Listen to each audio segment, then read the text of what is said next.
नमस्कार, कैसे हैं आप सभी। वेलकम टू चाणक्य प्रतियोगिता अकेडमी मुरादाबाद।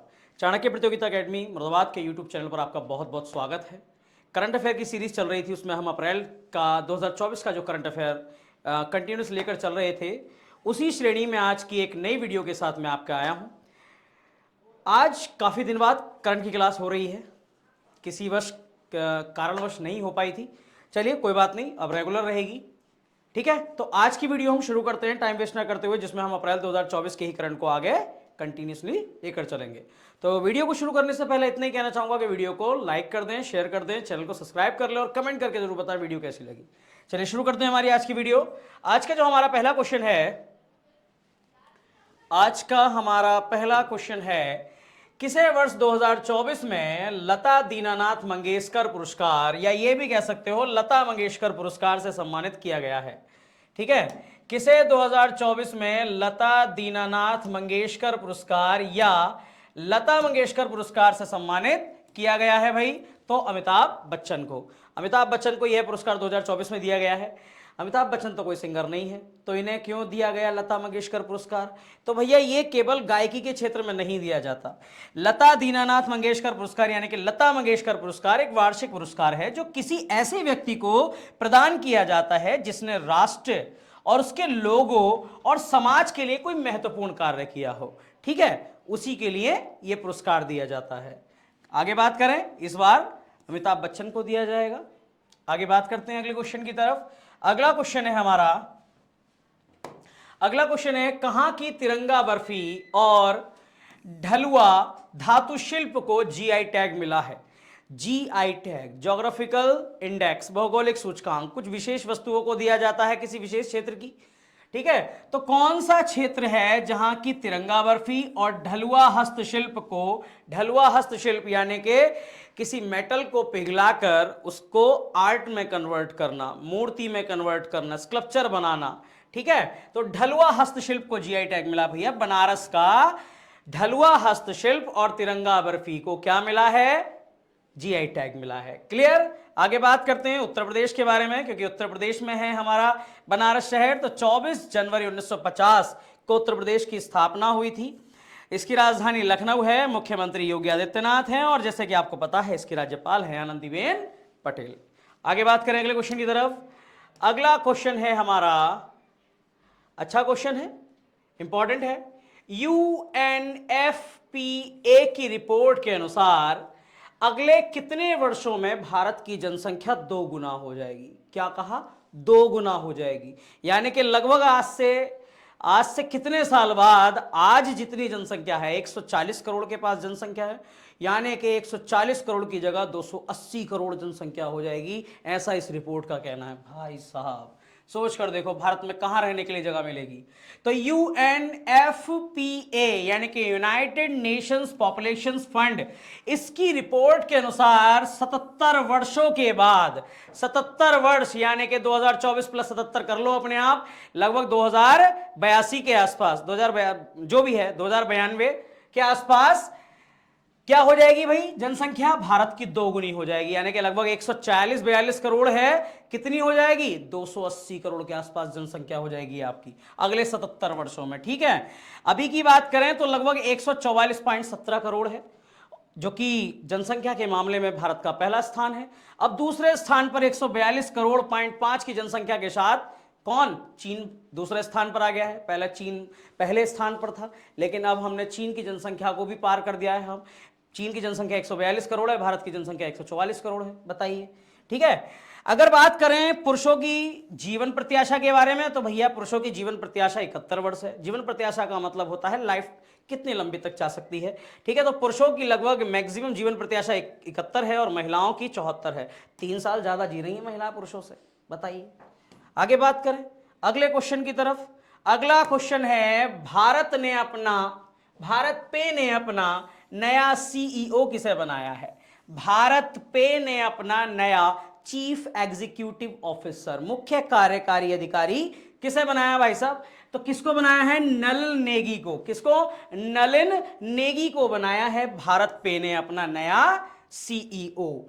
संस्थापक की बात करें तो इनको तो आप जानते ही होंगे, अशनीर ग्रोवर। ठीक है, अशनीर ग्रोवर, इनकी बुक का नाम है दोगलापन। शाश्वत नकरानी, इन्होंने स्थापना की थी भारत पे की। और बात करें स्थापित कब हुआ था, अप्रैल 2018 में। कब हुआ था, अप्रैल 2018 में। इसका मुख्यालय नई दिल्ली में है। भारत पे के नए सीईओ बने हैं नल नेगी। क्वेश्चन पूछ लिए जाते हैं ऐसे ऐप से भाई, ठीक है। पेटीएम से ऑलरेडी पूछा जा चुका है, और एक बार नहीं, मेरे ख्याल से 2 से 3 बार क्वेश्चन पूछा जा चुका है पेटीएम के संस्थापक कौन थे, और इनके हाल ही के संस्थापक के साथ साथ सीईओ भी याद रखने आपके लिए बहुत इंपॉर्टेंट है। अगले क्वेश्चन की तरफ बात करते हैं। इसरो के अनुसार भारत के द्वारा मलबा मुक्त जो अंतरिक्ष का निर्माण होगा वो कब कब करने की बात की गई है। ISRO, Indian Space Research Organisation ने कहा है कि हम मलबा मुक्त अंतरिक्ष का निर्माण करने का लक्ष्य रख रहे हैं। कब तक, 2030 तक। यानी कि स्पेस में बहुत से ऐसे आर्टिफिशियल सैटेलाइट छोड़े गए जो वहां जाकर खराब हो जाते हैं, और बहुत से ऐसे रॉकेट्स के पार्ट्स हैं जो वहां जाकर अभी भी वहीं तैर रहे हैं। तो अंतरिक्ष को इस मलबे से मुक्त करने का जो अभियान इसरो ने शुरू किया है वो कब होगा, 2030 में, ठीक है।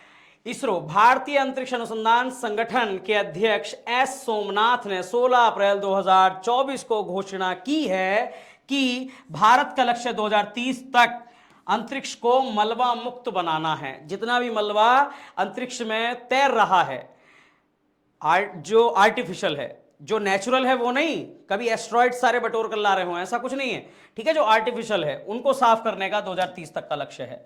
आगे बात करें भाई, अगला क्वेश्चन है हमारा, इसरो ने किस वर्ष के लिए चंद्रयान 4 मिशन लॉन्च किया है, लॉन्च करने की योजना बनाई है। ISRO, Indian Space Research Organisation ने किस वर्ष चंद्रयान 4 को लॉन्च करने की योजना बनाई है। तो भैया चंद्रयान 4 लॉन्च होगा आपका 2040 के आसपास, ठीक है। 2040 में आपका चंद्रयान 4 लॉन्च होने वाला है। चलिए, इसरो के प्रमुख एस सोमनाथ ने 2040 तक चंद्रयान 4 मिशन लॉन्च करने की घोषणा की है। इस मिशन के द्वारा हम पहली बार मनुष्य को चांद की धरती पर पहुंचाएंगे, ठीक है। पहली बार मनुष्य को चांद की धरती पर पहुंचाएंगे।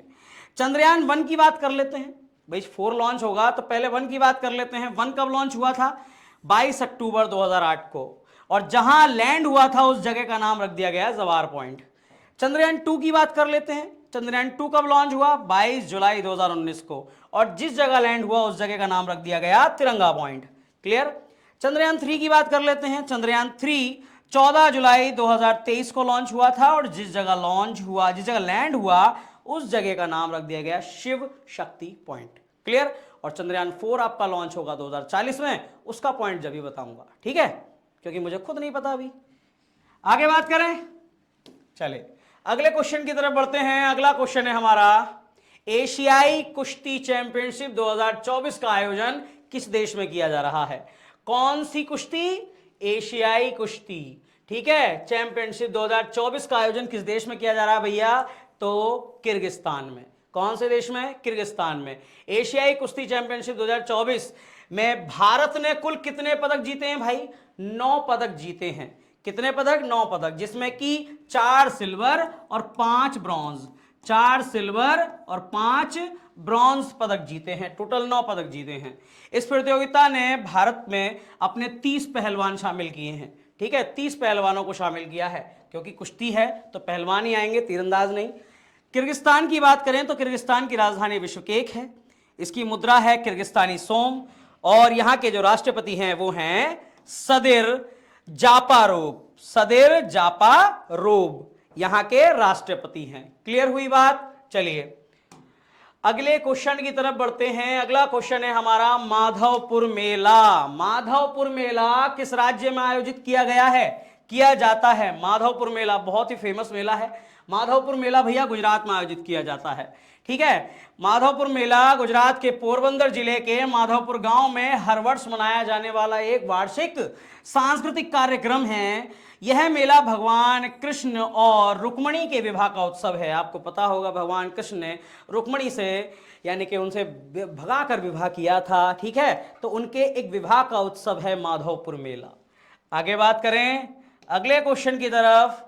अगला क्वेश्चन है हमारा, अगला क्वेश्चन है कि वर्ष 2024 में किस देश में वर्ष 2024 में किस देश में ज्वालामुखी माउंट रुआंग में विस्फोट हुआ है? ज्वालामुखी है, एक ज्वालामुखी पर्वत है जिसका नाम है माउंट रुआंग। वो किस देश में है जिसमें अभी 2024 में ही विस्फोट हुआ है? तो भैया इंडोनेशिया में है। इंडोनेशिया में है माउंट रुआंग, जिसमें अभी हाल ही में ज्वालामुखी में विस्फोट हुआ है। ठीक है, इंडोनेशिया के उत्तरी सुलावेसी प्रांत में स्थित है माउंट रुआंग, जो कि पहला ज्वालामुखी विस्फोट हुआ है अभी। क्लियर? इंडोनेशिया प्रशांत महासागर के चारों ओर टेक्टोनिक जो प्लेट्स होती हैं उनकी लाइन श्रृंखला में एक रिंग ऑफ फायर का निर्माण करता है। रिंग ऑफ फायर का निर्माण करता है, ज्योग्राफी में आपको पढ़ाया जाता होगा रिंग ऑफ फायर, जहां सबसे ज्यादा ज्वालामुखी स्थित हैं। ठीक है, चलिए, इस क्षेत्र में करीब 120 से अधिक सक्रिय ज्वालामुखी हैं। क्या बात है। इंडोनेशिया की बात करें तो इंडोनेशिया एशिया में है, इसकी राजधानी जकार्ता है। इंडोनेशियाई मुद्रा या इंडोनेशियाई रुपया यहाँ की करेंसी है, और यहाँ के जो राष्ट्रपति हैं इनका नाम है जोको विडोडो। क्या नाम है? Joko Widodo. अगले क्वेश्चन की और लास्ट क्वेश्चन की तरफ बात करते हैं। लास्ट क्वेश्चन है हमारा आज का। केंद्र सरकार ने LGBTQ समुदाय पर किसकी अध्यक्षता में एक समिति का गठन किया है?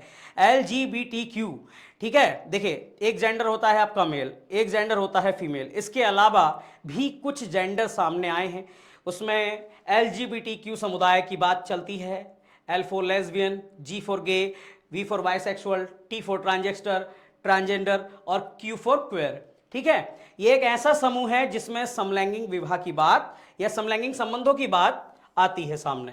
तो केंद्र सरकार ने LGBTQ समुदाय पर किसकी अध्यक्षता में एक समिति का गठन किया है? तो भैया इसके अध्यक्ष बने हैं राजीव गौबा।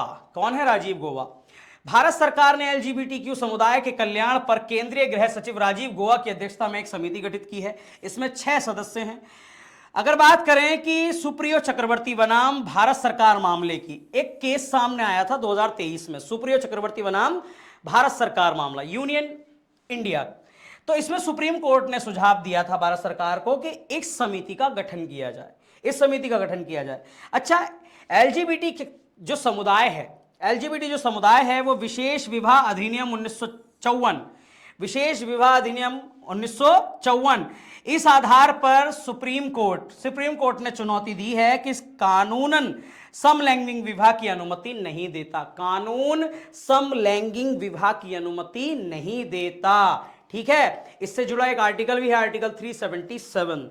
ठीक है, तो ध्यान रखेंगे, सुप्रीम कोर्ट ने कहा है कि एक विशेष विवाह अधिनियम 1954 के द्वारा जो समलैंगिक विवाह है वो पॉसिबल कानूनन नहीं है, उसको वैध नहीं ठहराया जा सकता। क्लियर हुई बात? इसके लिए एक समिति का भी गठन हुआ था जिनके अध्यक्ष थे राजीव गौबा जी। चलिए, ये तो थी आज की इंपॉर्टेंट 10 न्यूज। ठीक है, इन्हीं इंपॉर्टेंट 10 न्यूज को अगर आप सही से तैयार कर लें और आगे भी जो मैं कराऊंगा उनको आप सही से तैयार कर लें तो आपको करंट में और कहीं जाने की आवश्यकता नहीं है। चलिए, आज के लिए बस इतना ही। सभी को धन्यवाद। बस वीडियो को लाइक कर देना, शेयर कर देना, कमेंट करके जरूर बताना कैसी लगी। आज के लिए धन्यवाद सभी को। जय हिंद।